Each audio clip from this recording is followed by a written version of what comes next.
السلام علیکم ورحمۃ اللہ وبرکاتہ۔ آج کا ہمارا سبق نمبر 3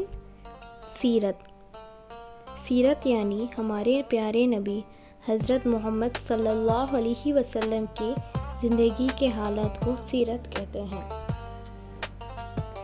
سوال نمبر 1، عرب کے لوگ ہمارے نبی صلی اللہ علیہ وسلم کو کیا کہتے ہیں؟ جواب، عرب کے لوگ ہمارے نبی صلی اللہ علیہ وسلم کو صادق یعنی سچا اور امین یعنی امانت دار کہتے تھے۔ سوال نمبر 2، ہمارے نبی صلی اللہ علیہ وسلم مکہ میں کتنے سال رہے؟ جواب، ہمارے نبی صلی اللہ علیہ وسلم مکہ میں 53 سال رہے۔ سوال نمبر 3، ہمارے نبی صلی اللہ علیہ وسلم مدینہ میں کتنے سال رہے؟ جواب، ہمارے نبی صلی اللہ علیہ وسلم مدینے میں 10 سال رہے۔ سوال نمبر 4، سب سے آخری نبی کون ہے؟ جواب، سب سے آخری نبی حضرت محمد صلی اللہ علیہ وسلم ہے۔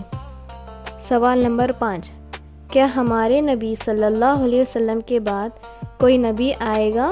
جواب، ہمارے نبی صلی اللہ علیہ وسلم کے بعد کوئی نبی نہیں آئے گا۔ سوال نمبر 6، جن لوگوں پر نبی بھیجے جاتے ہیں ان لوگوں کو کیا کہا جاتا ہے؟ جواب، جن لوگوں پر نبی بھیجا جاتا ہے ان لوگوں کو اس نبی کی امت کہا جاتا ہے۔ سوال نمبر 7، ہم کس نبی کی امت ہے؟ جواب، ہم حضرت محمد صلی اللہ علیہ وسلم کی امت ہیں۔ ویڈیو کو لائک کریں اور ایسے ہی اسلامک کنٹینٹ دیکھنے کے لیے سبسکرائب کریں اور شیئر کریں۔ جزاک اللہ خیرا۔ السلام علیکم۔